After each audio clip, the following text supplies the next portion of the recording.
Abra sua Bíblia no livro de 1 Reis, capítulo de número 18. Obrigado, chefe. A partir do versículo 37, 38 e 39, diz assim a palavra do Senhor: Responda-me, Senhor, responda-me, para que este povo conheça que Tu, Senhor, és Deus, e que Tu fizeste tornar o seu coração para trás. Então caiu fogo do céu, e consumiu o holocausto, e a lenha, e as pedras, e o pó, e ainda lambeu a água, diga comigo, lambeu a água que estava no rego. E o que vendo todo o povo caiu sobre os seus rostos e disse: só o Senhor é Deus, só o Senhor é Deus. Vamos falar todo mundo junto, só o Senhor é Deus? Só o Senhor é Deus. Mais uma vez, bem forte. Só o Senhor é Deus. Assentai-vos em nome de Jesus. Meus irmãos, quem nunca ouviu uma mensagem dentro deste texto muito conhecido, trata-se do episódio em que Elias, no Monte Carmelo, desafiou os profetas de Baal. Eu quero pregar esta manhã e quero, sem dúvida alguma, compartilhar aquilo que o Senhor colocou no meu coração. Mas quero muito mais que isso. Eu quero que a gente entenda que Deus tem algo grande na nossa vida. E não importa a sua posição ministerial, não importa o grau de conhecimento que você tem ou vai adquirir, Deus tem propósitos específicos para com a nossa vida. Meus amados, a história de Elias, não se sabe muito a respeito da sua família, da sua história, da sua biografia. Elias aparece em um tempo de muita crise, em que Acabe era filho de Onri, casou-se com a rainha Jezabel, rainha dos Sidônios. A frieza espiritual, o declínio moral se instalou na terra de Israel. Nesse tempo, o povo de Israel, ou a nação, melhor dizendo, estava dividida em duas partes, as tribos do sul e as tribos do norte. A Bíblia diz que Acabe casou-se com Jezabel e ela trouxe da sua terra dois ídolos, não é? Baal e Azerá. A Bíblia diz que ela trouxe para a terra de Israel, mas não foi ela que implantou o culto idólatra na nação. Quem implantou o culto idólatra na nação de Israel foi o rei Jeroboão. Com medo de perder a autoridade administrativa, não é? A sua publicidade, o seu feito, o seu nome, ele instaurou no reino de Israel dois altares e colocou um em Betel e outro em Dan, na visão de que o povo de Israel não fosse para Jerusalém adorar ao Senhor. E ele então inaugura o culto idólatra. O que fez Jezabel e Acabe? Ela institucionalizou o culto a Baal e Azerá. A Bíblia nos diz, meus amados irmãos, que na visão religiosa, ou por que não dizer pagã, Baal era o deus da chuva e Azerá era o deus da fertilidade. Então, na visão do povo de Israel naquele tempo, quem mandava a chuva era Baal, e quem fazia as flores, as plantas, o alimento se frutificar, era Azerá. Meus amados, a visão neste momento estava muito caótica. Então Deus levanta o profeta Elias. Mas se você for voltar no capítulo 17, vamos fazer um breve histórico deste homem, que na visão bíblica era um homem corajoso, um homem com um grau de intimidade muito elevado, um homem que tinha muita autoridade. Já no capítulo 17, a Bíblia começa a história do profeta dizendo: então Elias, o tisbita, dos moradores de Gileade, disse a Acabe: vive o Senhor, Deus de Israel, perante a cuja face estou, que nesses anos nem orvalho, nem chuva haverá, senão segundo a minha palavra. Meus irmãos, o profeta Elias recebe da parte de Deus uma ordem. Veja bem, era mais ou menos numa época ou mês de outubro, o mês das chuvas. Deus então levanta o profeta Elias para dizer: olha, não haverá chuva, não haverá orvalho. Como na visão daqueles homens, a chuva era dada por Baal, Deus usa o profeta dizendo: não haverá chuva. Mas perceba no texto que Elias não fala do tempo. Ele não diz assim: olha, haverá 3 anos e 6 meses.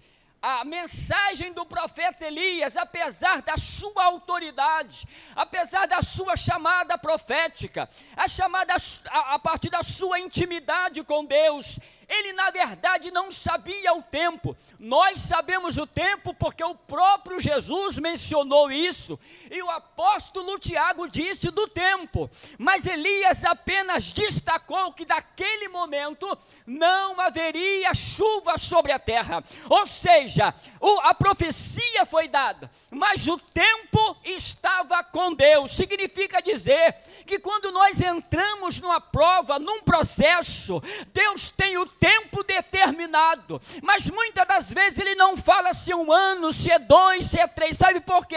Porque o tempo, o propósito está na mente de Deus, está no arquivo de Deus. Apesar da intimidade do profeta, apesar da autoridade que ele teve, na verdade, quando nós lemos o texto, até admiramos pela autoridade do profeta, dizendo: não, esse profeta tem autoridade mesmo, e tem mesmo. Só que tudo que aconteceu aqui não foi por causa da palavra de Elias, mas foi por causa da palavra de Deus. Era Deus que estava iniciando todo aquele processo. E quando foi para chover, Deus disse: Elias, vai lá agora e diga a Acabe que vai chover. Então a palavra de Deus para nós não vem de nenhum profeta, mas vem daquele que tem o poder sobre todas as coisas. Eu observo nesta vida do profeta Elias, dizendo, olha a mensagem dele no capítulo 17, olha o nível, olha o grau de intimidade. Ele diz assim: olha, assim diz o Senhor, vive o Senhor, Deus de Israel, perante cuja face eu estou. Existe uma diferença em estar perante a face do Senhor e estar perante a presença do Senhor. Meus irmãos, estar perante a presença do Senhor é um grau de intimidade inferior do que estar perante a face do Senhor. E eu quero te provar, diz a Bíblia que Moisés falava com Deus cara a cara, uma proximidade íntima, bem perto. Diz a Bíblia que Enoque andava com Deus, isto é, uma intimidade mais perto, mais íntima, mais estreita. Aleluia, este é o grau de intimidade que este profeta tinha. Agora, irmãos, sabe por quê? Às vezes acontece isso, porque mediante as lutas que nós vamos passar, Deus vai aumentando o grau de revelação, o grau de intimidade. E eu quero provar a você esta noite. A Bíblia diz que quando Deus usou o profeta Elias para dizer a Acabe que não iria chover, ou no mesmo instante Deus disse para Elias: Elias, sai-te daqui e vai para o ribeiro de Querite. Elias, olha, irmãos, a palavra Querite significa lugar de corte. Você já viu um açougueiro, aleluia, fazer aquele corte entre o osso e a carne? É uma faca afiada.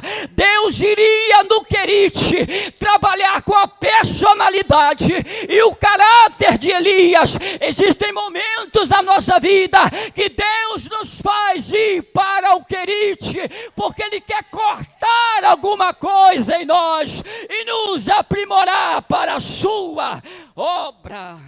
Aleluia. Elias vai para o ribeiro de Querite.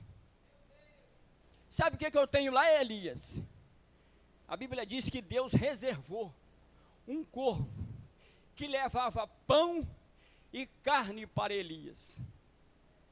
Quando o ribeiro secou, Deus disse assim: agora Elias, você sai de Querite e vai para Sarepta, a terra dos Sidônios, porque de lá eu já levantei uma viúva para te sustentar. Depois que Elias recebe a ameaça de Jezabel, Elias sai pelo deserto e ele se encontra debaixo de um zimbro. Quando ele dorme, a Bíblia diz que o anjo do Senhor acorda Elias e tem pão, carne e água para Elias. Elias, em vez de se levantar, ele entra ainda em mais depressão, entra para dentro da caverna, e agora Deus não manda nenhum corvo, nenhuma mulher e nenhum anjo, o próprio Deus vai lá falar com ele. Significa dizer que dependendo do grau da nossa aprovação, Deus manda efeito da natureza. Se o grau for muito elevado, Deus usa os homens. Se o grau é elevado, Deus manda um querubim e um anjo. Mas se a coisa estiver além do limite, o próprio Deus se revela e fala conosco. Quantos ainda acreditam que Deus fala? E é propício eu te perguntar qual é o nível da sua intimidade.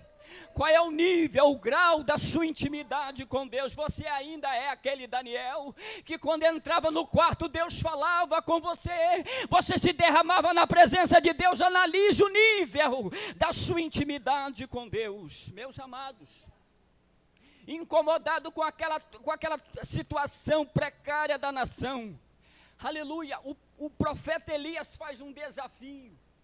Ele desafia 850 profetas, 400 profetas de Azerá e 450 profetas de Baal.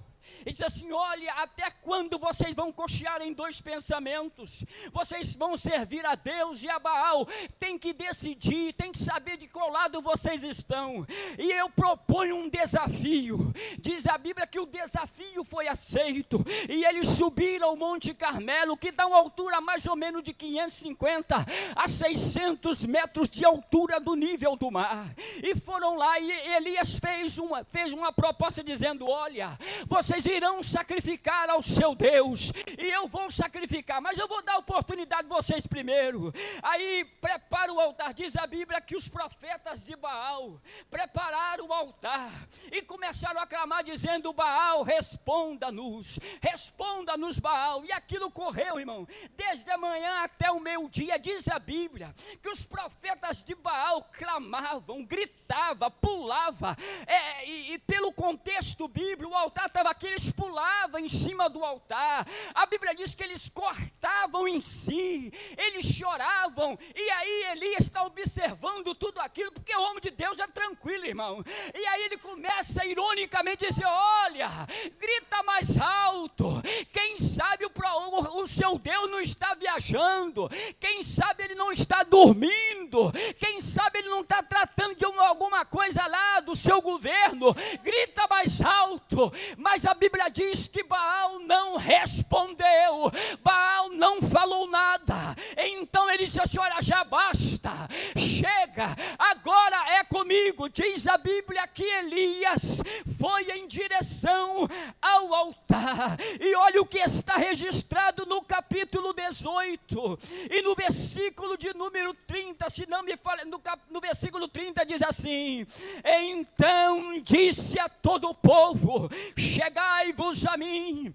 E todo o povo se chegou a ele, e reparou o altar do Senhor que estava quebrado. A palavra que reparou parar significa analisar o contexto religioso, não é nada no aspecto físico. Sabe por quê? Porque Elias não aproveitou o altar que eles erigiram para Baal. Ele pegou 12 pedras e construiu o altar. Ao construir o altar, ele reparou se estava tudo em ordem, se estava tudo em acordo. Ele pega 12 pedras e depois ele diz: o altar estava quebrado, porque a ligação espiritual, a intimidade da nação estava longe dos propósitos de Deus. O que Deus estava falando através de Elias era que o altar deveria ser consertado, deveria voltar para perto de Deus. A palavra altar significa lugar de encontro. É no altar que Deus se encontra com o homem. Eu me lembro, meu amado, que quando Adão e Eva pecaram, a primeira coisa que Deus fez com as suas próprias mãos, ele levantou o altar, pegou um cordeiro, imolou o cordeiro e o sangue foi derramado naquele altar. Altar é lugar de encontro. Deus estava dizendo para Adão: você pecou, Adão, e agora está afastado da minha presença, mas só tem uma forma de você chegar a mim outra vez, é através do altar. Aquele altar, ele visualizava o Calvário. A cruz é o altar que Deus levantou no tempo para nos reconciliar com Ele. É na cruz que nós nos encontramos com Deus. É na cruz que nós somos restaurados. É na cruz que nós marcamos o encontro de novo com Ele. Quantos aqui já passaram pela cruz? Aleluia. A Bíblia diz que ele pegou 12 pedras e com aquelas 12 pedras edificou ali o altar em nome do Senhor. Tudo tem que ser para a glória dele.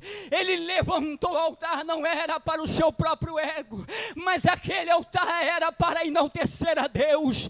Ele não era a estrela era Iavé, o Deus de Abraão, de Isaac e de Jacó. Ele pega 12 pedras. Lembra, meus irmãos, não se esqueça, a nação estava separada, havia 2 tribos, a tribo de Judá e de Benjamim, e havia mais 10 tribos, as demais tribos estavam divididas. Só que quando Elias foi fazer o altar, ele não colocou 2 pedras ali e 10 aqui, ele colocou as 12. Deus não trabalha na desunião, Deus não trabalha na mágoa, Deus não trabalha na divisão, Deus trabalha na união. Na união, quem gosta de divisão é o diabo, quem gosta de dividir, quem gosta de mágoa é o diabo, mas a igreja está unida em Cristo e vai crescendo de fé em fé. O que Elias faz? Elias constrói o altar, e a Bíblia diz: olha, ele fez um rego, segundo a medida de farinha, sabe, a mais ou menos 1 metro, aqui está o altar. Elias faz um rego em volta, em forma de círculo, retratando o infinito, porque Deus é eterno, Deus não tem começo, e Deus não tem fim. Ele faz o círculo, e a Bíblia diz que ele coloca sobre o altar a lenha, ele coloca sobre o altar a oferta. O bezerro, divide em pedaços. Depois de tudo aquilo, irmã Tuane, sabe o que ele pede? Assim: olha, eu quero que agora molhe o altar, me traga 4 cântaros de água. Aqui é o final praticamente da seca. Tinha 3 anos de seca, não tinha água nem para os animais, não tinha riacho. Aí você pergunta assim: e o ribeiro de Querite? A Bíblia diz que Deus criou o ribeiro de Querite para saciar a sede do profeta. Não havia o Querite, Deus criou o Querite para saciar e para prover o alimento para profeta Elias. Deus tem hora que cria algumas coisas para prover alguma coisa para nós. Me traga água. Aonde eles arrumaram água? Nós não sabemos. Era 600 metros de altura. Se não tinha água nem no vale. E vocês sabem melhor do que eu, que o ofício e o dever de carregar água era das mulheres. Porque mulher dá jeito para tudo, irmão. Mulher quer resolver o problema, bota a mão eu não quero enaltecer as mulheres aqui acima da média. Mas as mulheres querem ver um negócio. Olha, eu tenho 53 anos de Assembleia de Deus. Eu já vi grupo de irmãos formarem, desfazerem. Mas eu nunca vi um grupo de irmãs desfalecerem. É as que mais são presentes. Então as mulheres são terríveis, elas apareceram com as águas ali. Aí ele disse assim, não, me traga de novo. Aí vai as mulheres buscar água. Chegam com mais 4 cântaros. Ele disse assim, olha, vamos molhar a terceira vez. E vai as mulheres e molham o altar. A Bíblia diz que tanto a oferta, quanto a lenha, quanto tudo, as pedras, foi tanta água, que a água desceu sobre o altar e encheu aquela vala, o rego que ele fizera em volta. Aquelas pedras ali falam da nação de Israel. Aqueles 12 cântaros de água, meus amados, representa 2 pessoas. Primeiro, a pessoa de Jesus nos 4 evangelhos. Ele é apresentado como água da vida que descedenta o homem. Ele disse uma certa feita, quem tem sede, venha a mim e beba. Sabe quando que ele fez isso? Na festa dos tabernáculos. Israel é muito escasso para água. Eles até tinham muito pouca água. Sabe o que eles faziam, irmã Tuane? Quando chovia, eles colocavam as vasilhas para pegar a água da goteira. Aí vinha a água, que andava todo tipo de ave, todo tipo de animal. E eles colhiam aquelas águas porque tinha pouca água. Aí Jesus disse assim, olha, quer beber água limpa? Quer saciar a sede? Não beba a água da chuva. Eu sou a água da vida. E quem vem em mim nunca mais terá sede. O que representa a água é a palavra. Sabe o que estava acontecendo naquele momento? Um grande reavivamento da nação de Israel. Significa dizer que não existe avivamento, não existe reavivamento sem a palavra. Este negócio de cantoria, de dança para cá, de dança para lá, isto é apenas emoção. O que quebranta o homem, o que converte o homem é o poder da palavra. É a palavra. Nós estamos felizes, irmãos. Às vezes nós saímos para pregar quando dá 10 para as 9, quer passar para a gente pregar. Aqui independente, não é querer enaltecer o pastor Fábio, mas independente de quem vai pregar. 8 horas, no máximo 8:10. O que é isso? Prioridade para a palavra. Sabe por quê? A igreja não vive sem a palavra. Quando esta palavra faltar no altar, é sinônimo, é sinal de que a igreja está morrendo espiritualmente. Mas nós louvamos a Deus porque nesta igreja a palavra tem prioridade.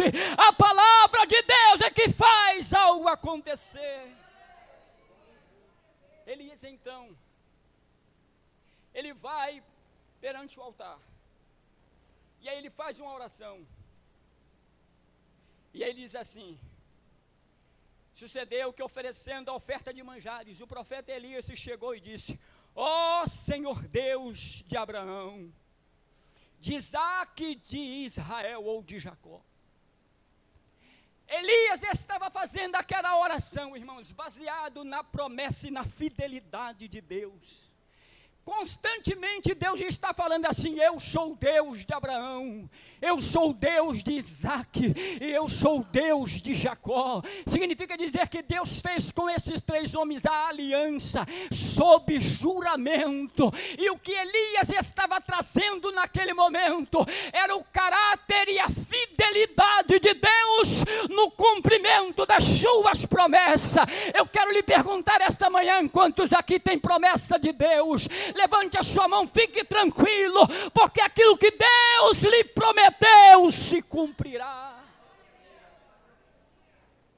E aí, ele diz assim: responda o teu servo. Ele diz no versículo 37, responda-me, Senhor, responda-me, para que este povo conheça que tu és Deus. Eu vejo aqui o valor da oração. Não foi uma oração muito longa, uma oração pequena, mas uma oração de valor. Eu quero lhe dizer nesta manhã, nós precisamos acreditar no poder da oração. A oração liga o altar ao trono de Deus. Às vezes nós pensamos que Deus não está nos ouvindo. Deus está nos ouvindo através da oração. A oração é diálogo.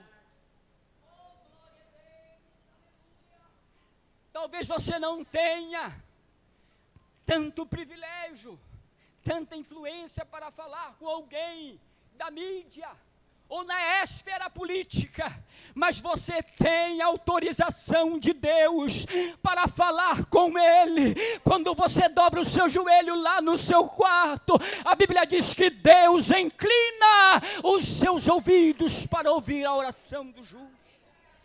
Nós não devemos deixar a prática da oração. A oração quebranta o nosso interior. A oração chama a glória de Deus para dentro de nós. Não deixe de orar. Se está difícil, ore. Se você está passando por luta, ore. Se você está enfrentando um problema, ore. Deus vai te responder.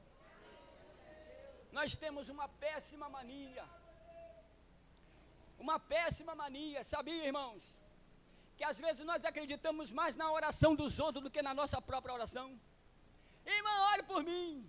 Aí a gente vai na casa do profeta, a gente vai na casa da missionária, a gente vai na casa da irmã do círculo de oração. Ei, valorize a sua oração. O véu já foi rasgado. Entre na presença de Deus, feche o teu quarto e fala com Ele. Ele vai te ouvir. Através da oração, Deus vai te responder. Observe o texto, meus irmãos, eu já estou encerrando. E a Bíblia diz que quando ele disse assim: olha, Senhor, responda-me, para que este povo conheça que tu és o Deus, tu és Deus, e que tu fizeste tornar o seu coração para trás. O que estava acontecendo aqui? Não havia chuva, não havia orvalho, estava faltando alimento, tinha muita fome, muita gente morrendo. Sabe o que era aquilo? Sabe qual é a consequência disso? Porque o povo pecara contra o Senhor e Deus deteve as bênçãos. Deus se voltou para trás. Deus não estava abençoando. O que Elias está dizendo: olha, Senhor, responda para que esse povo entenda que tudo que está acontecendo é consequência imediata dos nossos atos. E aí Deus respondeu, porque Deus responde.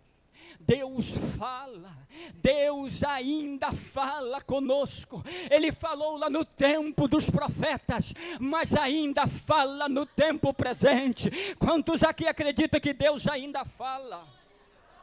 Veja só o que aconteceu, irmão.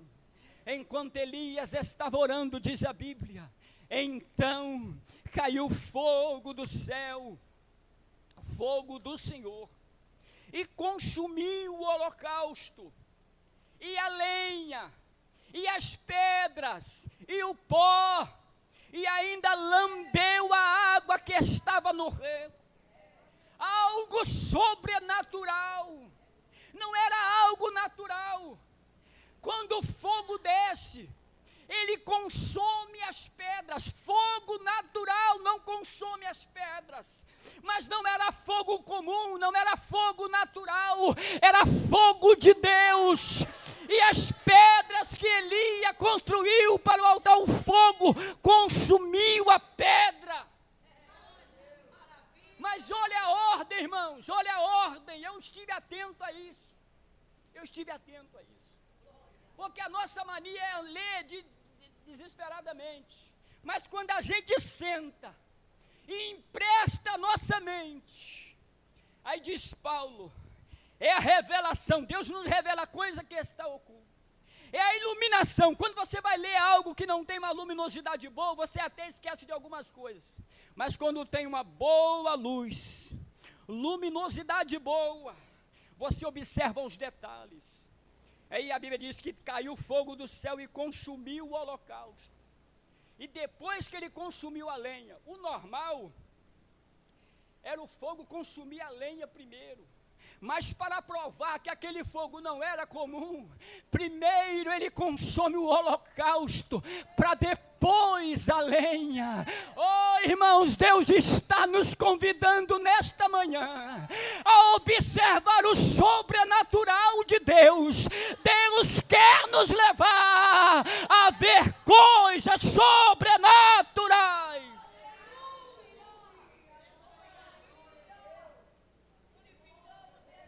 A lenha simboliza o homem, a natureza humana, e deveria realmente ser extirpada, queimada. A Bíblia diz que ele destruiu as pedras, destruiu o pó. Deus desceu lá na terra e destruiu o pó que estava lá na terra.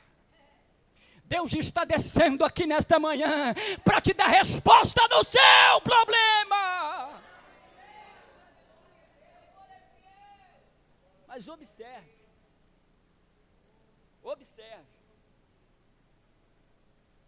queimou o holocausto, queimou a lenha, destruiu o pó, as pedras, e o que é que ele fez com a água? O fogo criou uma língua mesmo, e foi lambendo o fogo, lambendo. Ele destruiu as pedras, destruiu a lenha, destruiu o pó, destruiu o holocausto, mas a água, ele lambeu. Diga para o seu irmão que está do seu lado, ele lambeu, o fogo lambeu a água, diga para ele. Guarde isso. Sabe o que aconteceu, irmãos? Quando o fogo de Deus desceu, e os profetas de Baal gritaram, só o Senhor é Deus. Eles se curvaram. Só o Senhor é Deus. Só Ele merece glória. Só Ele merece adoração. Eu vou lá no livro de Apocalipse, no capítulo 5, quando João estava chorando muito. E ele ouviu uma voz, quem é digno de abrir o livro e desatar os 7 selos? Aí um anjo disse, João, não chores, porque eis aqui o leão da tribo de Judá que venceu. Ele é digno. Depois você lê o texto. Ele é digno por 2 razões, pelo que ele é. Jesus é a estrela. A igreja é a lua, mas só Jesus é a estrela. A lua não tem luz própria, mas a estrela tem, porque Jesus é a estrela da alva.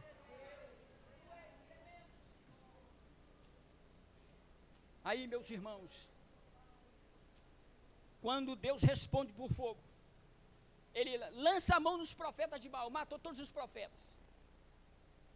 Aí eles desce do monte e ficam no pé do monte. Aí veio a palavra do Senhor a Elias. Olha o que está escrito aí. Aleluia. Olha o que a Bíblia diz. Elias chega para ele e diz, olha, Acabe, sobe, come e bebe, porque ruído há de uma abundante chuva. Elias levou todos os profetas de Baal e lá no vale de Quizon, matou todos os profetas de Baal e de Azerá. E ele disse, mandou o seu moço dizer, olha, Acabe, está vindo uma grande chuva. Mas estava no final, em seca. Não tinha uma nuvem no céu. Tinha mais de 3 anos sem chover. Mas a Bíblia diz, é clara, diz, olha, então disse Elias a Acabe, sobe, come e bebe, porque ruído há de uma abundante chuva. Elias ouviu um barulho de chuva. Profeta ouve coisas que ninguém ouve. Profeta vê coisas que ninguém vê. E eu não estou dizendo do profeta do Pix. Eu não estou dizendo do profeta do Facebook, da internet. Eu estou dizendo de homens de Deus, que têm comunhão com Deus. Eu ainda creio que nesta geração, essa geração é feita de homens de Deus, com o joelho no chão e Deus fala com ele. Irmãos, eu tenho visto homens de Deus, que Deus usa de forma sobrenatural. Deus ainda fala de maneira sobrenatural lá no escondido. Eu não estou falando de farsante. Eu não estou falando daqueles que ficam fuçando o Facebook e Instagram de qualquer um. E daqui a pouco começa a contar a sua vida como se ele realmente estava sendo revelado. Isso é um ultraje, é uma vergonha. Estão me escandalizando o Evangelho. O Evangelho de Cristo não é isto, não é baseado em mentira. Mas o Evangelho de Cristo é baseado na verdade. Deus ainda fala, Deus ainda tem homens e mulheres na terra, que Ele tem contato íntimo para revelar segredos. Eu me lembro de Daniel. O sonho, Nabucodonosor teve um sonho e esqueceu. Contou os astrólogos, contou os magos. E aí o rei disse assim: olha, eu quero que vocês revelem, porque eu preciso saber. E aí os magos disseram: olha, não tem jeito, rei. O senhor, além de querer interpretação, que já é difícil, o senhor ainda quer que a gente lembre o que o senhor sonhou. Não tem jeito. Nem na terra não tem, só quem tem o Espírito dos deuses, só o Deus do céu sabe isso. Chegaram em Daniel. Daniel disse assim: olha, pode parar a matança. Pode parar a matança. Um espaço de dias, Daniel tinha chamado Sadraque, Mesaque e Abednego, Ananias, Misael e Azarias, os nomes judaicos deles. Oraram. E aí, quando foi num tempo, Daniel disse assim: olha, Deus me revelou o segredo. Me leva até a presença do rei. Aí chegou e disse assim: olha, ó rei, o que o senhor exigiu, ninguém na terra pode dar, mas o Deus do céu me revelou. Ele me mostrou que o senhor sonhou na cama. Foi isso, isso e isto. E que mais? Significa isso, isso e isso. Deus tem propósitos em todo o processo da nossa vida, irmãos. Deus tem propósitos. Aí, para me encerrar, Elias diz assim: Acabe, pode ir embora, porque está vindo uma grande chuva. O que Elias faz? Elias sobe de novo para o monte para orar, porque o recurso do crente é a oração. A gente resolve muita coisa com outras coisas, até com dinheiro, mas tem coisa que só resolve na oração. Na oração.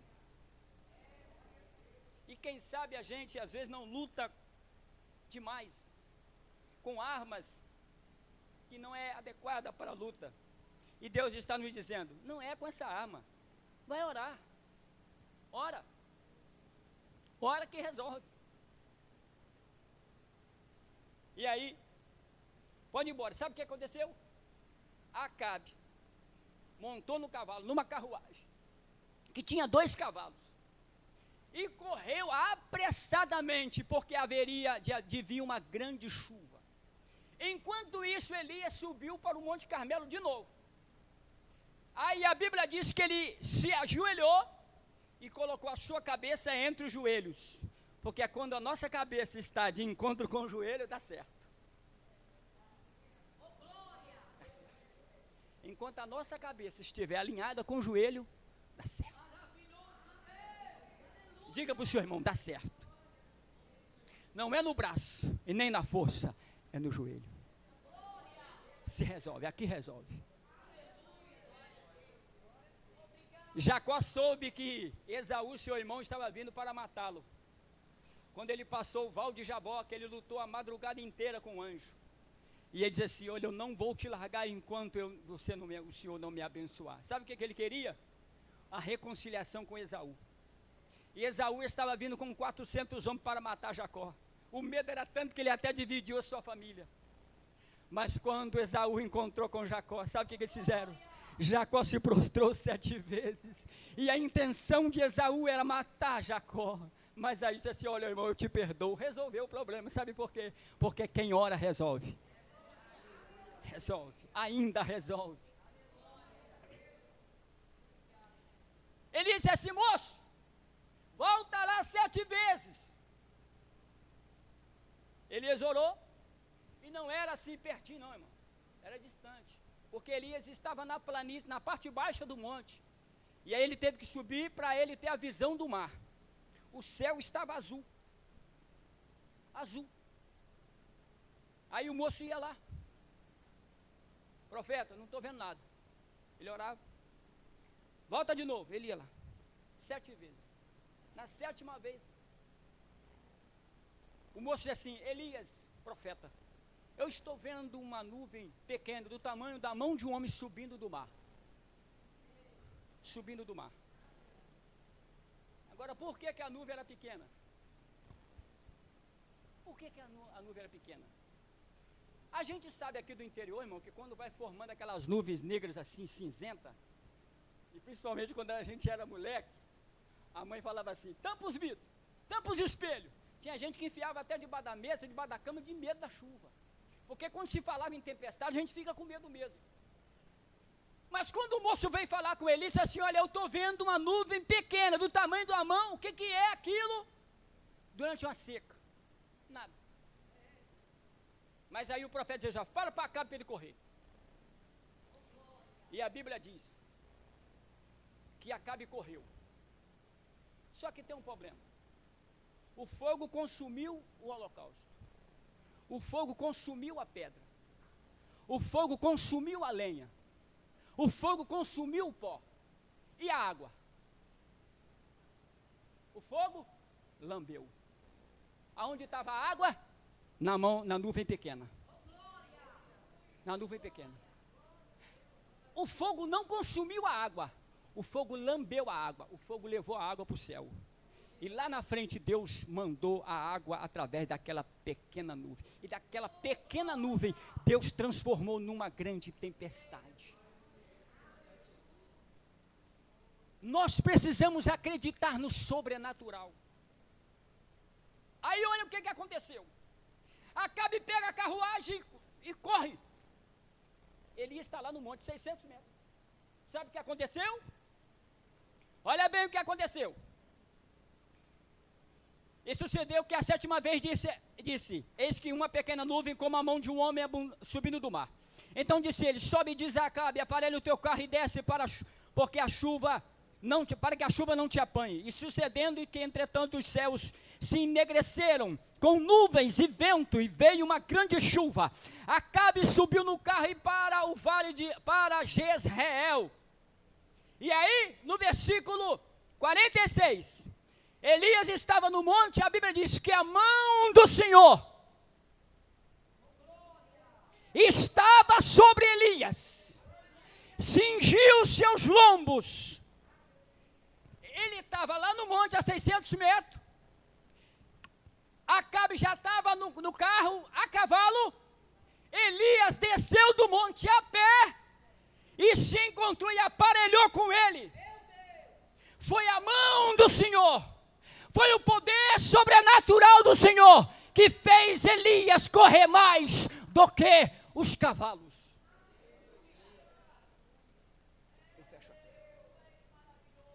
Deus quer nos levar a lugares altos. A mão do Senhor. O livro do profeta Ezequiel é claro: a mão do Senhor me pegou pelos cabelos.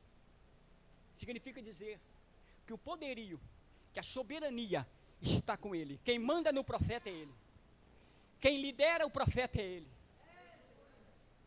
E eu estou vendo o profeta agora, diante de um rio. E daqui a pouco ele vê um anjo na beira do rio. E ele chega. tem água no calcanhar. Daqui a pouco o anjo, quando ele observa, o anjo está mais distante, 1000 metros, 1000 côvados. E ele anda e a água vai nos joelhos. Daqui a pouco, nos lombos. Daqui a pouco Ezequiel se vê na necessidade de nadar no rio. É isso que Deus quer fazer conosco. Nós estamos no janeiro profético. Nós estamos no janeiro profético. Quem aqui já sentiu a presença de Deus nesses 2 cultos que a gente teve aqui? Você já percebeu que Deus quer te levar ao nível da sua intimidade? Você já percebeu que Deus está te atraindo para algo profundo? Você já percebeu que Deus quer fazer coisa grande? Agora depende de você. Eu posso pedir a igreja para ficar de pé, pastor Fábio? Vamos ficar de pé em nome de Jesus? Eu ainda creio no sobrenatural. Eu ainda creio numa igreja viva. Eu ainda creio no batismo com o Espírito Santo. Eu ainda creio em revelação de Deus. Eu ainda creio que Deus fala, irmãos, coisas que estão no nosso interior, no nosso coração, na nossa mente, coisas que estão escondidas lá no nosso interior, que mexe com a nossa emoção. Mas muito mais do que isso, Deus quer nos conduzir a vivenciar o sobrenatural, a viver coisas extraordinárias. Percebe o texto, irmãos, olha o que está acontecendo aqui.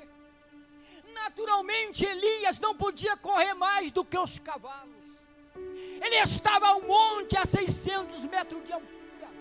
Acabe já tinha ido a cavalo, e pelo poder do Espírito Santo, ele desceu do monte, correu mais do que os cavalos e se aparelhou a Acabe.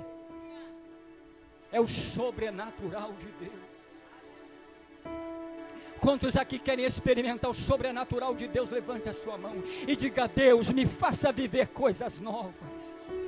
Deus, eu quero viver o sobrenatural. Deus, eu quero experimentar coisas que ninguém está experimentando. Eu quero ver coisas que ninguém vai ver. Eu quero sentir algo que ninguém nunca sentiu. Deixa fluir o Espírito dentro da sua alma, dentro do seu coração. Experimente Deus de uma forma como nunca antes. Você está disposto a viver isso? A mão do Senhor vai te tomar de uma forma sobrenatural, e você vai viver coisas que você nunca vivenciou na sua vida. De madrugada, Deus vai te acordar de madrugada para você orar. E você vai pensar que é alguém te chamando, mas não é alguém te chamando, é Deus te chamando. É Deus que quer ter um acesso a você. É Deus que quer falar com você de forma íntima, de forma sobrenatural, de forma esplêndida. Não é, irmãos, essa revelaçãozinha de Facebook, essa conversa fiada, desse mistério enganoso que estou inventando aí. É algo genuíno, é algo do céu, é algo puro. Pastor Jorge Cabral, oh, como é bom a gente estar na casa do Senhor, quando a gente dobra o joelho e sente a presença de Deus. Como é satisfatório quando a gente está em casa, que a gente coloca um hino, e daqui a pouco a gente não aguenta e se prostra diante dele, e começa a adorá-lo, e começa a sentir algo sobrenatural. Levante a sua mão e diga: Deus, me faça viver o sobrenatural. A graça do Senhor Jesus Cristo, o amor de Deus, a comunhão do Espírito Santo, seja com todos vós, desde agora e para sempre. E todos digam: amém.